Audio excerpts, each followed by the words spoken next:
barnaamijka gungaar oo aan ku dul istaagi doono shabakadu garwadeen u ahaa macallinkii dilaaga ahaa ee kooxda al-shabaab maxamed xaaji ilka case mid ahaan uu soo tagay laakiin ma ka soo noolaa asad marka dadka masuuqaan yaqaanaan qaarkood si kale saaxiib u ah footada iyo wixii waxaad ka daawan doontaan khamiista oo ay taariikhdu tahay 9 January ay telefishinka qaranka saacadu marka ay tahay 8 fiidnimo qaybtiisa koowaad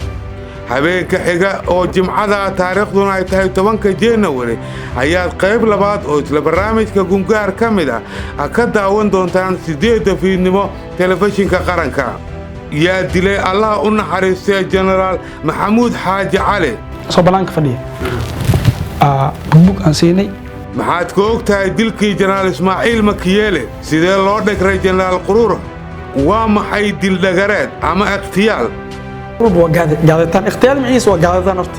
dhammaan su'aalaha iyo kuwa ka badan oo xog badan xambaarsan